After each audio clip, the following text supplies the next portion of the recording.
firman Tuhan, baiklah kita berdoa terlebih dahulu untuk hati kita dilembutkan dan pikiran kita dicerahkan sehingga kita mendengar firman kebenaran Tuhan. Bapa Surgawi, kami mengucap syukur dan terima kasih Bapa. Kami tahu Tuhan bahwa Engkau adalah pencipta langit dan bumi. Dan kami percaya akan kasih dan kemurahan-Mu di dalam kehidupan kami. Engkau senantiasa memelihara kami, menjauhkan kami dari yang jahat. Kalau pada malam hari ini kami kembali mendengarkan firman pengajaran-Mu Tuhan, biarlah apa yang kami dengar dan apa yang kami rasakan, kami percaya Roh-Mu senantiasa menuntun kami hari lepas hari. Karena Engkau kudus, kami boleh datang ke hadirat-Mu dengan kekudusan oleh firman-Mu. Di dalam nama Bapa, Putra, Roh Kudus, kami mulai ibadah pada malam hari ini. Haleluya. Amin. Salam Bapak Ibu dikasihi Tuhan. Tadi sore saya ditelepon oleh Bapak Andri yang gagah. Jadi saya tidak bisa menolak karena ini tugas dari Tuhan. Akhirnya saya iyakan, siap. Demikian juga saya sadar Tuhan memanggil kita itu tidak tentu waktunya. Karena Daud pun menyadari hal itu. Di dalam 1 Samuel 20 ayat 3b dikatakan, hanya satu langkah jaraknya antara aku dan maut. Hanya satu langkah, sepersekian detik. Tapi kalau kita dipanggil untuk melayani Tuhan, kita menolak, kita menghindar, kita menjauh. Suatu ketika akan terjadi hal yang tidak kita inginkan, maut sudah mencapai dahulu daripada kita. Oleh karena itu, malam hari ini kita diingatkan kembali bahwa hanya Tuhan yang disembah oleh Abraham, Ishak, dan Yakub. Itulah Tuhan kita di dalam nama Yesus Kristus. Kita yakinkan itu karena di dalam 1 Tawarik 16 ayat 26 dikatakan dengan jelas, segala Allah bangsa-bangsa adalah berhala. Masa kita orang percaya menyembah berhala? Apa? Berhala itu bodoh, dungu, dan tidak tahu apa-apa, masa disembah. Tapi kita pada malam hari ini diingatkan. Tadi saya sudah menyampaikan ayatnya, temanya sauh. Bukan sauh, Bapak Ibu pasti tahu itu apa sauh. Dan ayatnya saya kirimkan juga, tapi di flyer tidak terlihat Pak Andri menuliskannya. Ayatnya Ibrani 6 ayat 19-20. Saya bacakan dulu.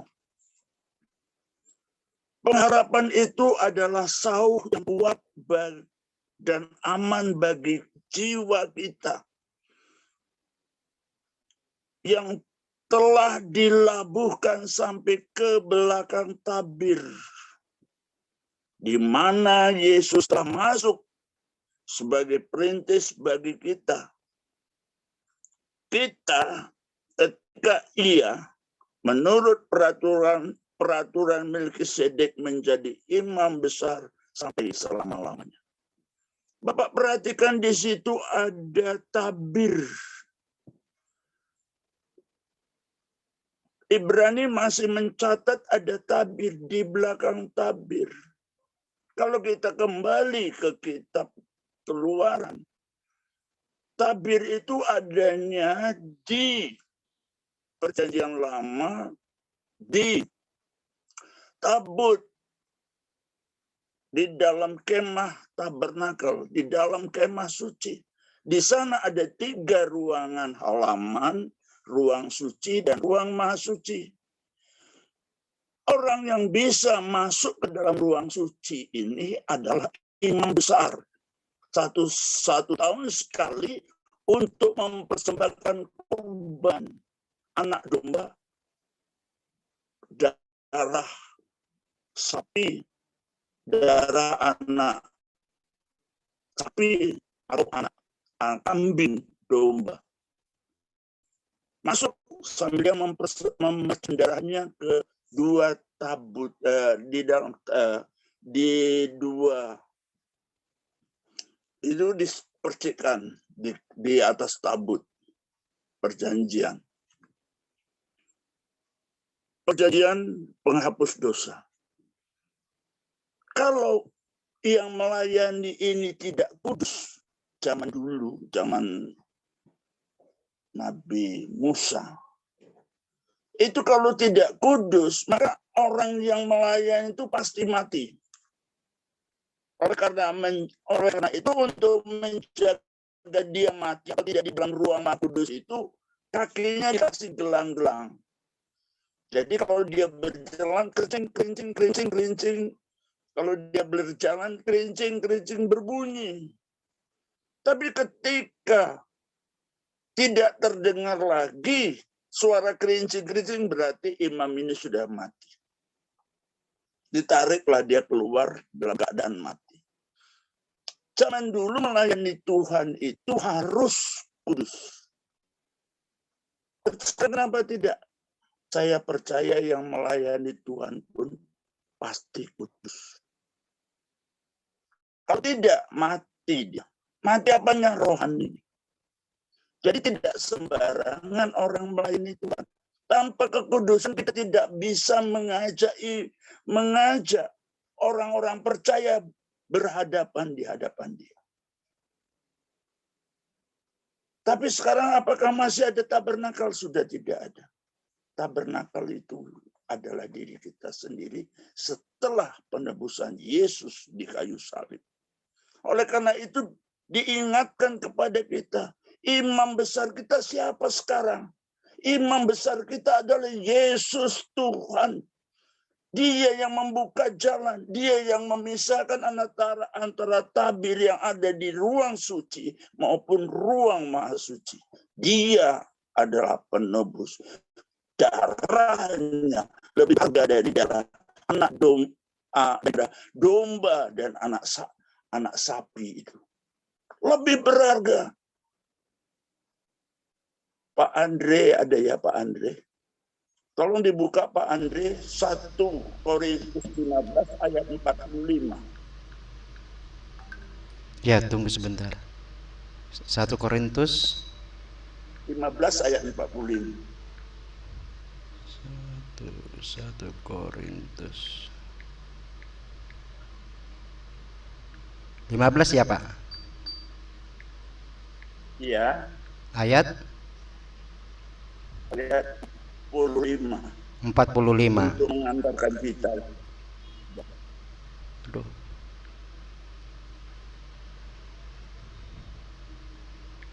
Kehapus enggak ya?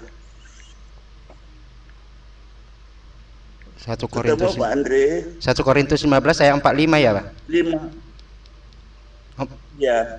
1 Korintus 15 ayat 45. Ya. Baik, begini firman Tuhan. Ada enggak? Ya, ada.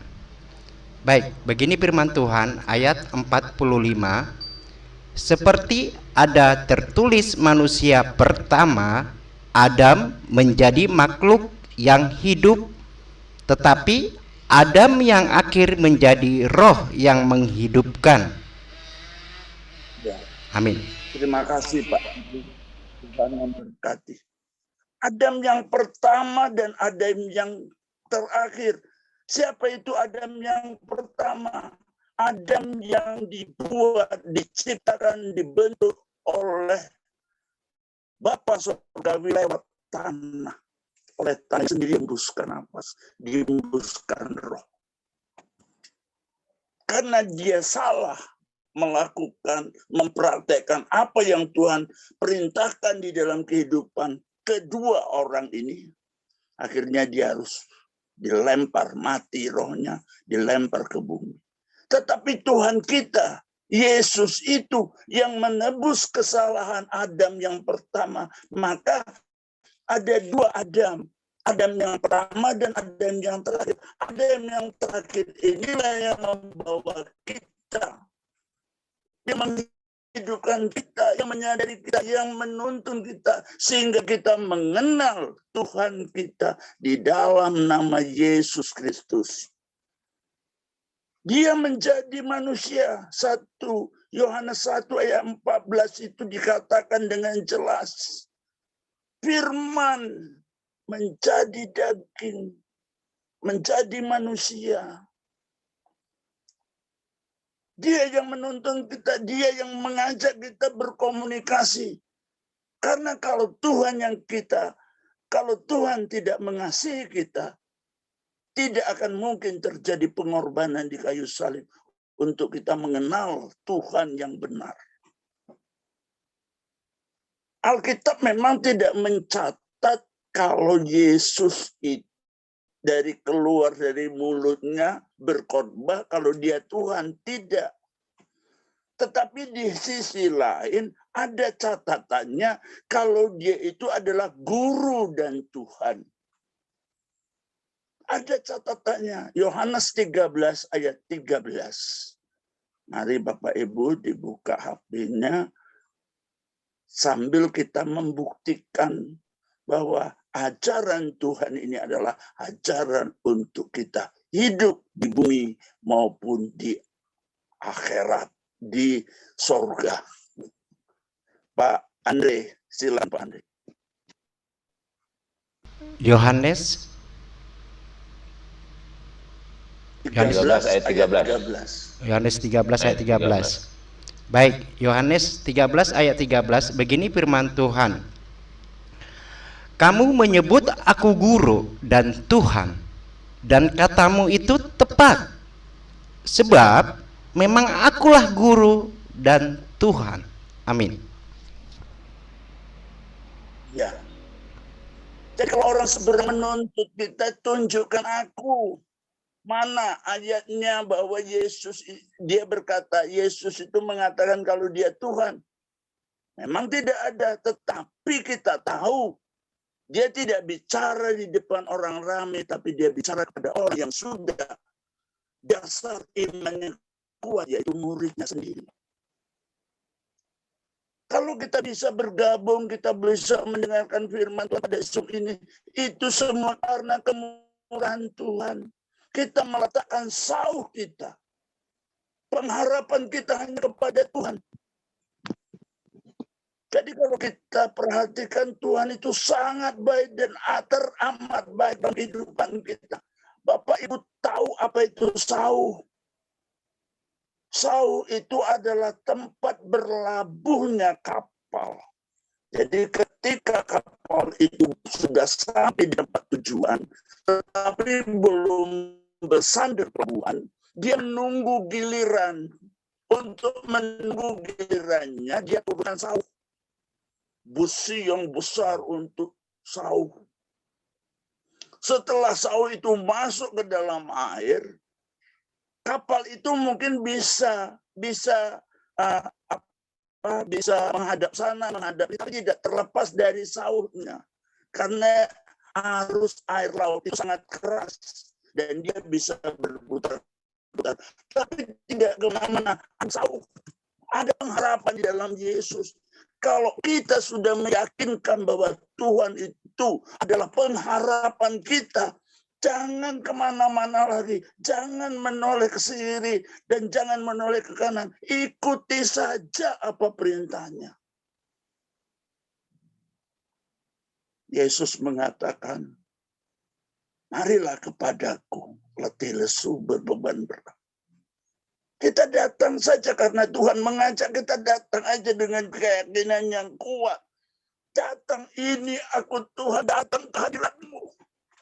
Bebanku berat Tuhan. Tak kuat rasanya aku menghadapi. Tapi kita punya pengharapan, yaitu Yesus Tuhan. Dan kita tidak akan pernah lagi kemana-mana. Belajarlah daripadaku, aku lemah lembut dan rendah hati. Menghadap Tuhan itu harus lemah lembut, rendah hati. Sehingga kita dapat merasakan Tuhanku itu adalah Tuhan yang memberi aku hidup. Kita tidak akan bisa mati lagi. Siapa yang percaya di dalam nama Yesus dan melakukannya, kita mati tetapi kita tidak mati. Tuhan sudah membuktikannya di dalam hidupnya, di dalam catatan. Petrus mencatat dengan jelas ketika dia turun dari salib. Setelah dia mengucapkan kepada Bapa, kuserahkan nyawamu kepada. Dia sudah serahkan nyawanya kepada Tuhan. Dia mati. Mati diturunkan. Kemudian dimasukkan ke dalam kubur. Kita lihat mati. Masuk dalam kubur. Tetapi ternyata di dalam kubur. Petrus mencatat. Hebat sekali. Siapa itu Yesus? 1 Petrus 3 ayat 19, Pak Andre. Berapa, Pak? Siapa itu Yesus? Oh, ini ada Ibu Tep. 1 Petrus 3 ayat 19-20. 1 Petrus 3 malam, ayat Bu Teti. 19 sampai 20. Ayat berapa, Pak? Dan di dalam roh Ya. itu juga ia pergi silakan. memberitakan Injil kepada roh-roh yang di dalam penjara, yaitu kepada roh-roh mereka yang Ya. dahulu pada waktu Nuh tidak taat kepada Allah, ketika Allah tetap menanti dengan sabar waktu Nuh sedang mempersiapkan bahteranya, di mana hanya sedikit, yaitu 8 orang yang diselamatkan oleh air bah itu. Amin. Yesus itu rohnya menginjili, roh-roh yang sudah mati, sudah ada di dalam kuburan. Begitu baiknya Yesus. Kalau kita sudah menjauh dari Tuhan, Yesus, Tuhan itu tetap mengusik, mengingatkan, mengganggu kehidupan orang-orang yang sudah pernah dibaptis, sudah pernah diajar, sudah pernah dididik, sudah pernah diasuh oleh Tuhan. Hatinya gelisah. Tetapi kalau dia tetap meraskan hatinya, memang dia adalah keturunan ular budak. Sudah dibaptis, sudah diajarkan pengajaran yang benar bahwa tidak ada di bawah kolong langit ini yang dapat menyelamatkan manusia selain daripada Yesus. Kisah Rasul 4 ayat 12 itu katakan tidak ada. Kurang apa Tuhan itu mengajarkan kepada kita, tetapi adakah ketaatan kita, adakah ketundukan kita, adakah sembah kita, adakah pujian kita, adakah pengagungan kita terhadap Tuhan. Kalau itu tidak kita praktekkan dalam kehidupan kita, apakah kita bisa menjadi saksi? Tuhan katakan di dalam Matius 28, jadikan semua bangsa muridku. Ini bukan perkara gampang. Menjadi bangsa muridku berarti kita yang sudah terlebih dahulu percaya dengan Yesus, kita seperti guru. Guru kitab yang terbuka, dia melihat, oh iya, keluarganya Om John itu rukun-rukun. Anaknya baik-baik. Dia lihat dari matanya. Sehingga ketika kita minta tolong dengan dia tidak pakai, nanti ya Om saya enggak. Langsung dia lakukan. Inilah Bapak Ibu. Kalau kita meminta tolong sama Tuhan, orang itu tergerak seperti ada gerakan yang lain yang menyuruh dia melakukan apa yang kita perintah. Kita lanjutkan. Kita ini adalah pengikut Tuhan. Kalau kita jauh dari Tuhan, berbahaya. Tuhan sudah memperingatkan kita. Yesaya 2 ayat 22. Silakan Pak Andre.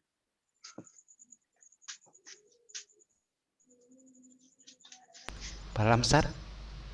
Yesaya 2 ayat 22. Demikian firman Tuhan. Jangan berharap pada manusia, sebab ia tidak lebih daripada embusan napas. Dan sebagai apakah ia dapat dianggap? Demikian. Ya. Kita sembah itu Tuhan Yesus. Firman yang menjadi manusia, tapi dia bukan 100% manusia. Dia hanya wujudnya manusia. Tapi dia sesungguhnya adalah Allah itu sendiri. Yohanes 10 ayat 30 itu mengatakan bahwa aku dan Bapa adalah satu. Wujud manusia. Dia pernah sakit, dia pernah dihina orang, dia pernah dipukul orang, bahkan dia pernah disalib, susahnya menjadi manusia. Apa yang kita rasakan susah jadi manusia, dia sudah merasakan terlebih dahulu. Dan kalau kita masih kurang kuat, kita hanya berharap kepada Yesus Tuhan yang sekarang bertata di kerajaan surga. Kita hanya sebatas hembusan nafas. Yakobus menerangkan kita itu seperti uap, muncul lalu lenyap. Tetapi kita tidak akan lenyap setelah kita percaya Yesus Tuhan Juru Selamat, Yesus Tuhan penolongku, Yesus Tuhan penyembuhku, Yesus Tuhan yang melepaskan aku dari hal-hal dunia. Itu kita komandangan terus, kita ajarkan terus dengan diri kita sendiri dulu. Tadi ada kesaksian, oh luar biasa. Kita didik diri kita sendiri dulu. Kita jadikan kita orang-orang yang percaya kepada Tuhan. Awal saya masuk jadi orang Kristen, saya berdoa sungguh-sungguh karena kehimpitan dunia yang semakin hari semakin jahat. Dulunya saya juga jahat. Melihat perubahan hidup saya, istri saya memperhatikan. Kemudian saya bawa ke gereja.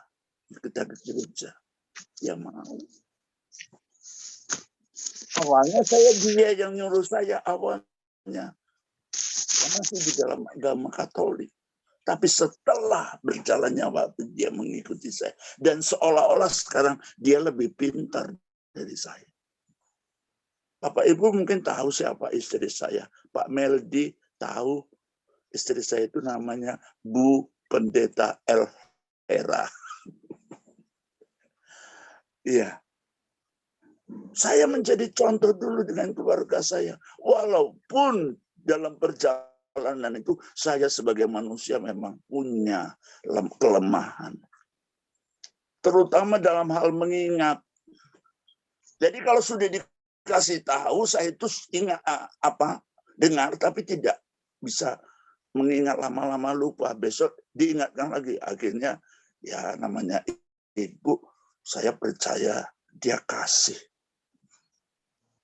Dia kasih. Kadang-kadang Bapak itu nggak sabar kan sama ibu. Kadang-kadang. Tapi karena dia kasih, dia memberikan apa yang membuat kita itu pelupa. Karena lampu kadang-kadang lupa matikan, dia ingatkan. Kadang-kadang dia ingatkan, dia kasih. Tapi kadang-kadang kita terbawa emosi karena terbawa, yang namanya laki-laki itu seperti itu. Terbawa emosi. Nah, Kita mau belajar hari ini bahwa Tuhan itu adalah manusia yang tersabar. Tidak ada yang seperti dia. Sabarnya. Bahkan nyawanya pun diserahkan untuk kita menembus pribadi lepas pribadi yang menyebut dia Tuhan. Ulangan 10 ayat 17 Pak Andri.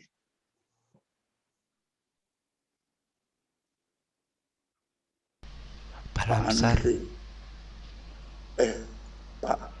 Pak Lamsar apa Pak? Pak Lamsar aja. Berapa? Ulangan 10 ayat 17. Ya, berapa Pak? Berapa ayatnya? Ulangan 10 ayat 17.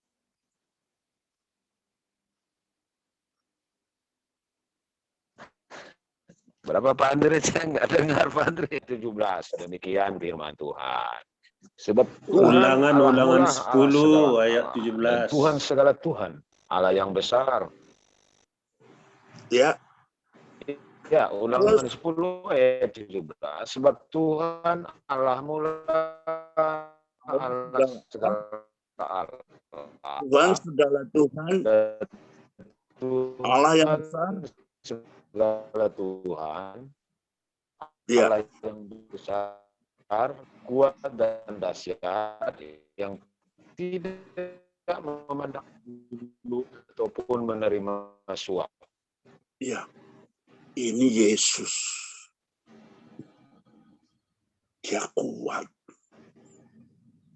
Kalau manusia biasa Bapak Sebab Ibu. Tuhan Allah mula Allah yang segala Allah dan tidak memandang bulu ataupun menerima suap. Iya. Kuat. Kalau manusia biasa Bapak Ibu. Dari keluar dari tempat penganiayaan sampai ke Golgota itu membawa salib. Mungkin separuh jalan sudah mati. Kita tidak bisa membayangkan ketika kita melihat film. Begitu hebatnya dia. Tubuhnya sudah penuh dengan cambukan. 40 kurang 1. Sengaja dikurangi supaya tetap dianiaya. Kalau 40 dicambuk, 40 kali dicambuk selesai. Udah. Tapi sengaja dibikin 39 kali. Setelahnya masih diajar lagi. Masih diludahi lagi. Sampai Tuhan berkata, mengapa engkau menampar aku? Tunjukkan kesalahan aku. Tunjukkan. Jadi kita jangan berbuat jahat dengan orang yang tidak berbuat jahat. Yesus mengajarkan kepada kita. Tunjukkan. Kalau kamu sudah ketemu salahku, tampar lagi. Pipi kiri. Tadi sudah pipi kanan, bengkak. Karena tangan orang Yahudi itu besar-besar Bapak Ibu. Tangan saya ini hanya kecil. Tapi tangan orang Yahudi itu besar-besar. Pukul, keluar. Yesus katakan, tunjukkan salahku. Kalau dia nunjukkan, ditunjukkan salahnya, dipukul lagi. Dia harus berjalan, terjatuh berkali-kali ketika dia membawa salib karena dosa kita itu.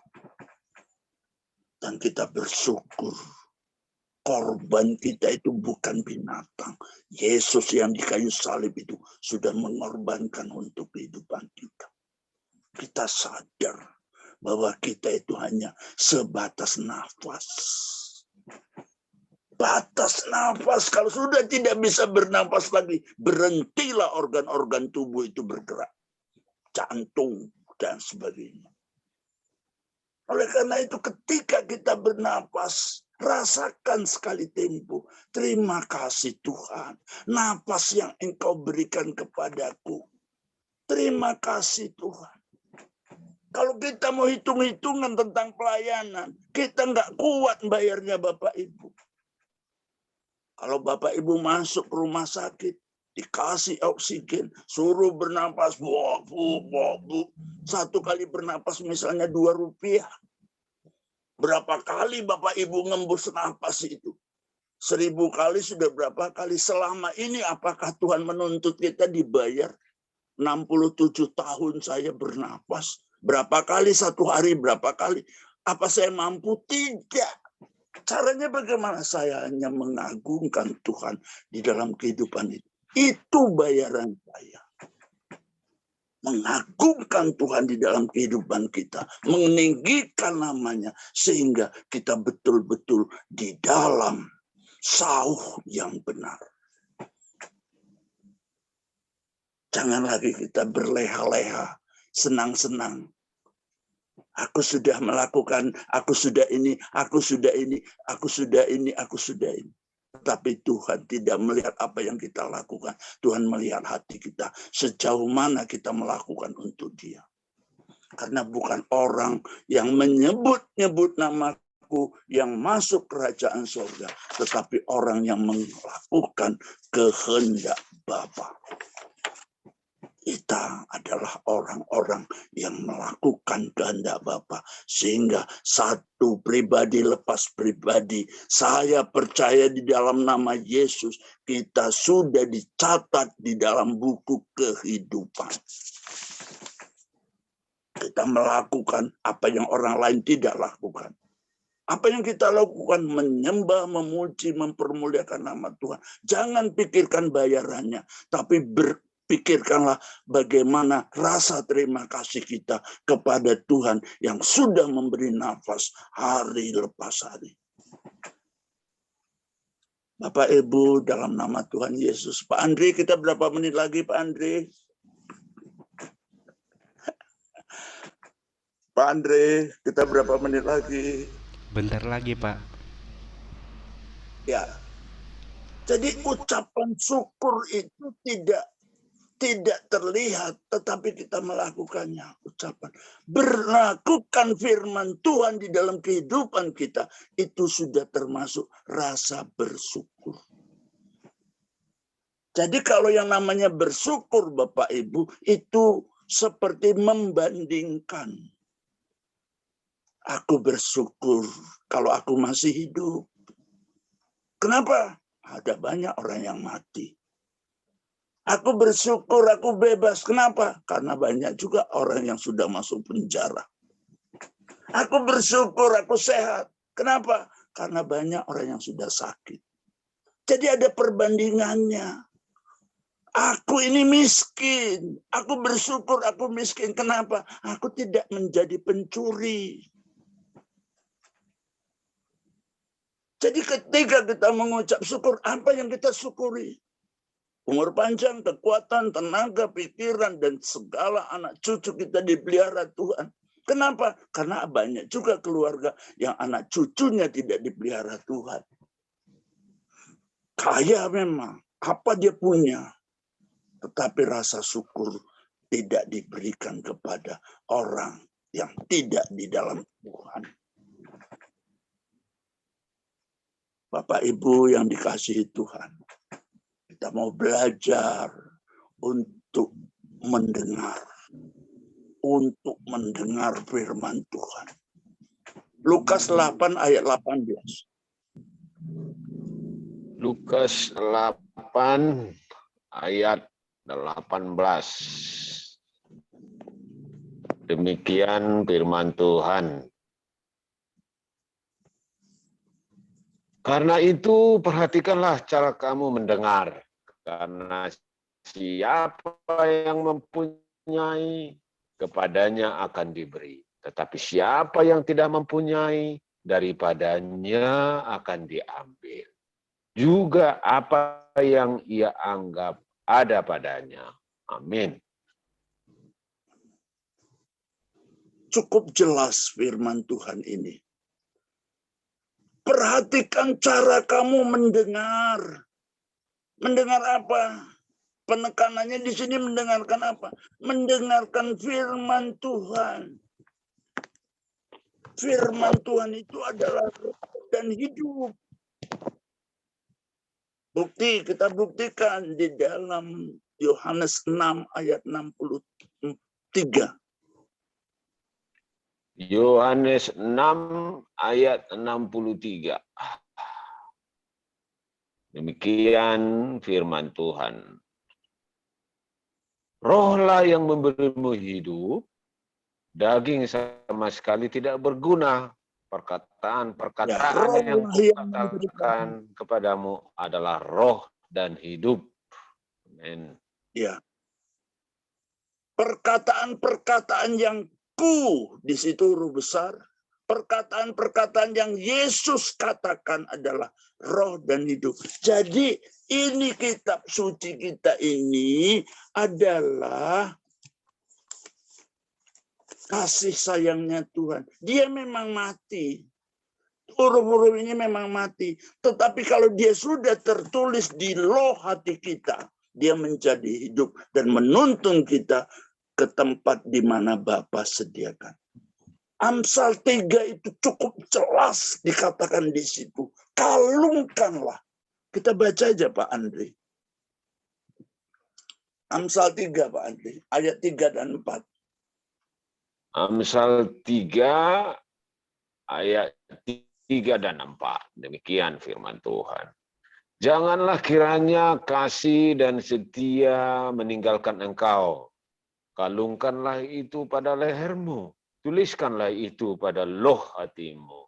Maka engkau akan mendapat kasih dan penghargaan dalam pandangan Allah serta manusia. Ya. Luar biasa. Makanya kita diingatkan oleh pakar-pakar terdahulu. Alkitab ini jangan untuk bantal.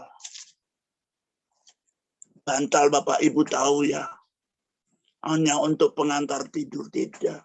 Tapi renungkanlah siang dan malam. Kalau ini yang tertulis ini memang mati, tetapi kalau dia sudah tertulis di dalam loh hati kita, di dalam pikiran dia, kita menjadi hidup karena Yesus Tuhan yang memberikan hidup baru di dalam kehidupan kita.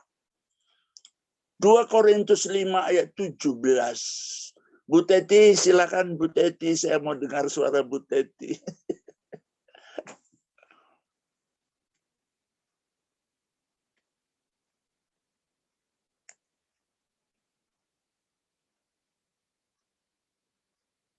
Dua Korintus, mic-nya dibuka Ibu. 2 Korintus 5 ayat 17. Ayatnya yang ke-17. Demikian firman Tuhan. Jadi apa yang ada di dalam Kristus, ia adalah ciptaan baru. Yang lama sudah berlalu. Sungguhnya yang baru sudah datang.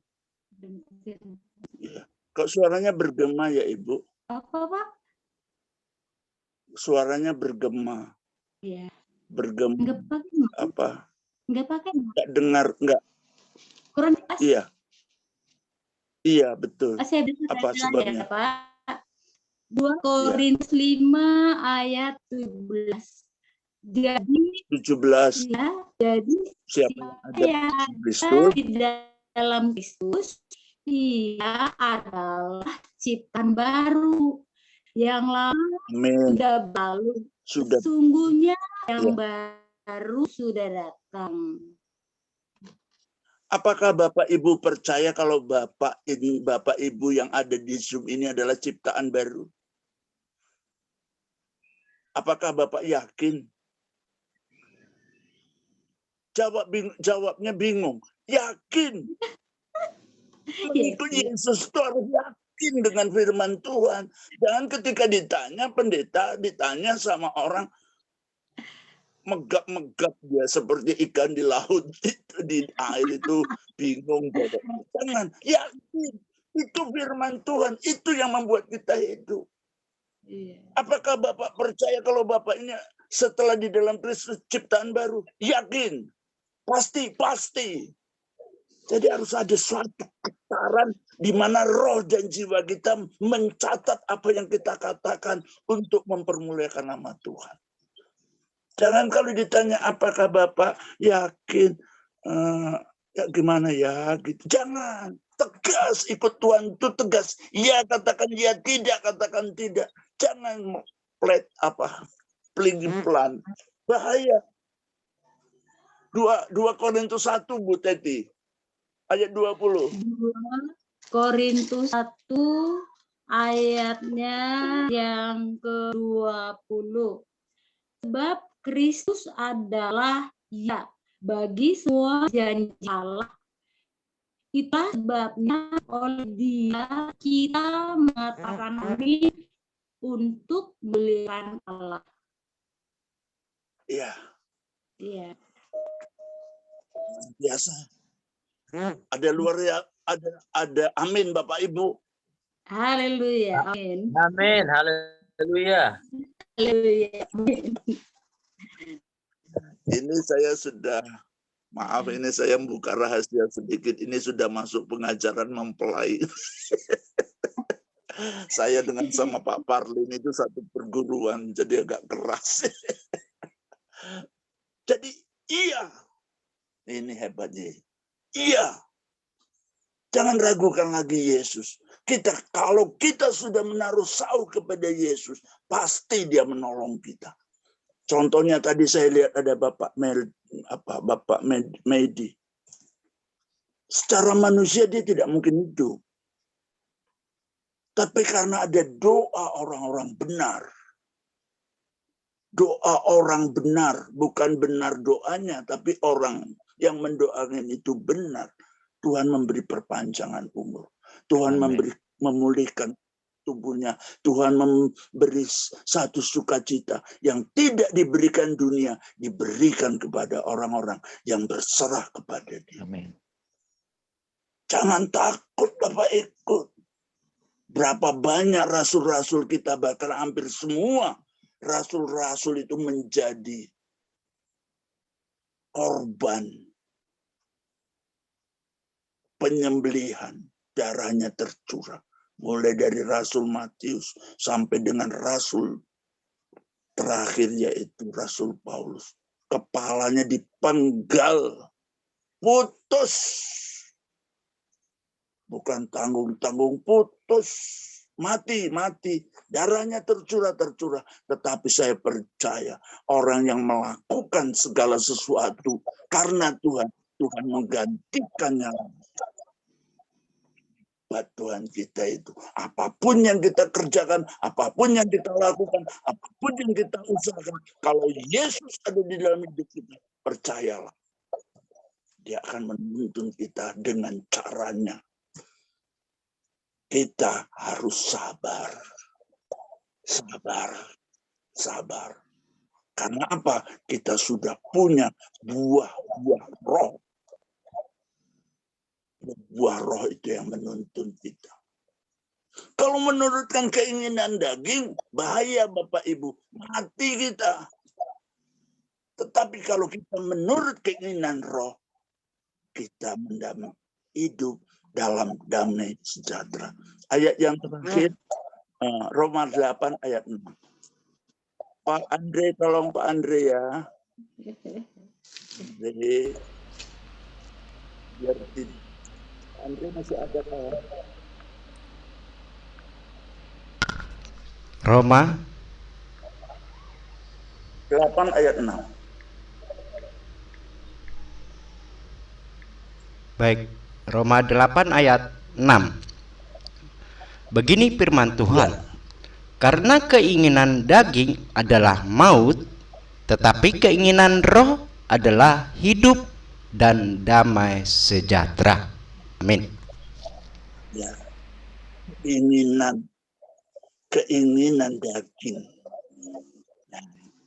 Jangan sampai berbuat keinginan daging. Mati kita. Kalau bahasa Prancisnya waktu saya pelajaran di Sumatera itu Pak Hundal, dia katakan mate maho katanya. Kalau kita mengikuti betul ya Pak Parlin ya. Apa artinya itu, Pak? Kalau kita mengikuti keinginan mati kita. Mati mau. Tapi kita mau hidup dalam damai sejahtera yang dari Tuhan. Dia yang memberikan kita kemenangan. Haleluya Bapak Ibu. Tetap semangat melayani Amin. Tuhan. Jangan pikirkan aku belum persiapan, aku belum. Jangan. Tadi Pak Andri bilang telepon, Om, Pak Pendeta tolong diisi Zoom, siap. Apanya temanya dan firman menyusul, siap, saya bilang. Jadi jangan sampai maut dulu memanggil kita, iblis dulu memanggil kita. Tapi biarlah Tuhan yang memanggil kita. Dan kita percaya dia akan menempatkan kita satu tempat yang disediakan oleh Tuhan. Yohanes 14 ayat 1. Bapak Lamsar, ya Bapak Lamsar. Atau ke belakang. Pak Andre, terakhir ini Pak. Siap Pak Jo, saya sebetulnya mendengar saja dari tadi. Yohanes berapa? Oh gitu. 14 ayat 1, ini yang terakhir, sungguh ini yang Oke, terakhir. Yohanes 14 ayat 1. Demikian firman Tuhan.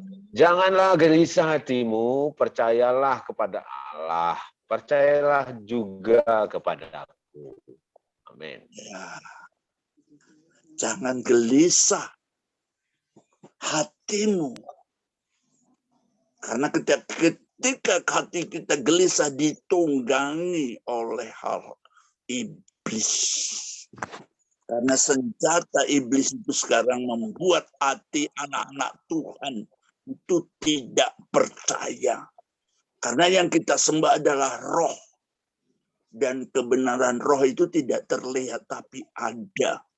Seperti strom listrik. Tidak terlihat. Tidak. Tapi begitu kita pegang kabelnya, bisa kita mati. Jadi banyak hal-hal yang harus kita perhatikan di dalam hidup ini. Yang terutama kita mengandalkan Tuhan Yesus. Saya dulu berlatar belakang orang seberang Pak Huntal. Seberang namanya Anwar Caniago. Itu udah hafal saya itu. Tapi setelah saya pelajari, malah hanya ada kebenaran itu di dalam Yesus. Itu Pak yang saya kaji. Jadi jangan lagi kadang-kadang saya dalam hati saya itu, kamu tuh ngomong apa? Pakai speaker keras-keras. Artinya juga nggak tahu. Setelah kita terangkan, kamu tahu artinya ayalah sholat. Tahu apa? Mari sholat, mari sembahyang. Tapi ketika diucapkan ayat al-falah, kamu tahu? Enggak. Nah, padahal artinya tegakkanlah kebenaran. Padahal apakah mereka punya kebenaran? Tidak. Kebenaran itu hanya di dalam Tuhan. Yohanes 17 ayat 17 Pak Lamsar. Amin. Amin.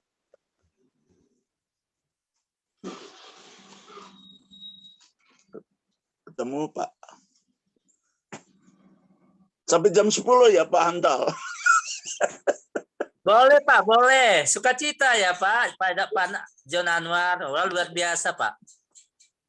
Iya. Pak Lamsar, Yohanes 17 ayat 17. Yohanes 17 ayat 17. Demikian firman Tuhan. Apa dia Yohanes bilang? 17 ayat 17. Kuduskanlah mereka dalam kebenaran. Firman-Mu adalah kebenaran. Amin. Saya dengarnya di sini Pak Lamsar membacakan Ya, Yohanes 11 itu seperti orang ngaji. Kuduskanlah mereka dalam kebenaran. Firman-Mu adalah kebenaran. Betul. Jadi mereka tidak sanggup mendirikan kebenaran, itu tidak sanggup. Siapa yang mendirikan kebenaran? Gimana, Pak? Tuhan. Nah, Tuhan yang mendirikan kebenaran. Hanya Tuhan yang benar. Selain daripada Dia salah, semua salah. Semua tidak berakal budi manusia itu. Tapi hanya Tuhan Yesus. Karena Dia terlahir dari Roh Kudus. Dia tidak punya bapak. Adam pertama nggak punya bapak, Pak Lamsar. Adam kedua juga tidak punya bapak. Manusia yang tidak punya bapak itu hanya 2 orang di dunia. Saya juga tidak tahu apakah saya bapaknya apa 1 apa 2. Saya juga nggak tahu. Mungkin rame-rame juga. Sehingga saya harus datang ke hadapan Tuhan untuk memohon Bapa, apa yang diperintahkan Tuhan Bapa dalam nama Yesus itu sekarang yang menjadi Bapa saya. Saya sering berdoa, saya sering memuji, saya sering bernyanyi, bahkan ciptaan lagu saya banyak, Pak Amsar. Banyak sekali. Kemarin sudah saya nyanyikan beberapa nyanyian. Saya kalau nyanyi, yang nyanyi itu di TV itu yang nyanyi itu yang nyanyi itu pakai baju nggak senonoh gitu, kelihatan macam-macamnya, pahanya kelihatan apanya. Nyanyi rohani kok kayak gitu. Akhirnya saya nggak senang dengan nyanyian-nyanyi pembawa-pembawa nyanyi yang seperti itu. Bok nyanyi itu kalau mengagungkan nama Tuhan yang sopan. Dari pakaian kita lihat orang itu santun, sopan. Karena busana pakaian itu membuat orang lain melihat bahwa ada penghormatan. Saya kalau nggak ada Pak Bupati di sini, kalau saya pakai celana pendek sama satpamnya diusir, Pak. Pulang aja ganti pakai celana panjang. Nah, gitu. Kita selesai. Biarlah pada malam hari ini kita mendapat sedikit siraman firman Tuhan. Saya Tuhan kalau disuruh ngomong Pak Huntal bisa 4 jam, Pak. Bisa 4 jam. Itu namanya hamba Tuhan. Karena dia kalau dia lagi ngomong perutnya kenyang sendiri, Pak. Itu namanya diurapi, Pak. Diurapi oleh Tuhan. Iya, perutnya kenyang sendiri. Padahal saya belum makan. Tapi kok kenyang. Kenyang ya, Pak? Iya. Hari ini dikenyangkan dengan firman Tuhan. Mudah-mudahan tidak berapa sebagian. Mari kita Bapak Ibu kita berdoa daripada nanti saya di apa sama apa-apa. Ya, mari kita berdoa. Amin.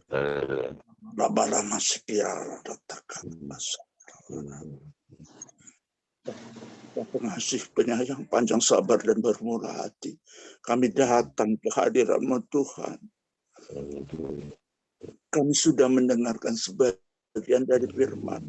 Biarlah apa yang kami dengar Tuhan sebagai patokan kami menghadap, kami berjalan sesuai dengan petunjuk dan tuntunan-Mu. Bagi kami firman-Mu adalah pelita di dalam hidup kami. Ada terang, ada kasih, ada pertolongan, ada pembelaan, ada jalan keluar ketika kami tidak lagi mampu menyelesaikan apa yang harus diselesaikan. Tetapi tangan-Mu cukup panjang menolong kami. Kau memberikan kami kesehatan. Kau memberikan kami semangat baru. Karena kami tahu di dalam nama Yesus kami adalah ciptaan baru. Hari lepas hari kami adalah ciptaan baru. Dan Tuhan senang dengan apa yang baru. Bikin kami datang ke hadirat-Mu Tuhan. Kami percaya Engkau memakai pribadi lepas pribadi yang mendengarkan firman ini Tuhan. Karena kami tahu Tuhan kami lemah dan tidak berdaya. Dan kami menjadi kuat karena kasih-Mu di dalam kehidupan kami. Kami menjadi sehat karena kasih-Mu dalam hidup kami. Engkau memperhatikan pekerjaan kami. Engkau memperhatikan keluarga kami, anak istri dan cucu kami dimanapun mereka berada. Engkau pasti memelihara mereka karena Tuhan penolong kami. Terima kasih Bapa. Di dalam nama Tuhan Yesus kami mengucap syukur dan terima kasih. Bapa, Engkau sungguh baik dalam kehidupan kami. Haleluya, haleluya. Amin. Amin. Haleluya. Amin. Baik, terima kasih buat hambanya Bapak Pendeta John Anwar atas firman-Nya. Kita diingatkan bahwa kuduskanlah mereka dalam kebenaran, firman-Mu adalah kebenaran. Baik Bapak Ibu yang terkasih, sekali lagi terima kasih buat hambanya. Tuhan Yesus memberkati pelayanannya, diberkati keluarga dan serta anak cucunya. Tuhan Yesus memberkati. Baik Bapak Ibu yang terkasih, kita lanjut ke doa syafaat kita. Informasi sejenak bahwa yang bertugas malam hari ini adalah Ibu Tiar Purba, tapi karena berhubung beliau ada kendala sedikit sinyal, maka akan diambil alih atau digantikan oleh Ibu Ida Manalu. Salam Ibu Ida. Salam Ibu Ida Manalu. Shalom Pak. Baik Ibu Ida. Shalom Pak Andri. Ya. Bisa ya? Baik Ibu Ida. Mau dibagi doanya apa sendiri Ibu Ida? Halo Pak, kurang jelas Pak. Suaranya putus-putus. Suara Ibu jelas kok.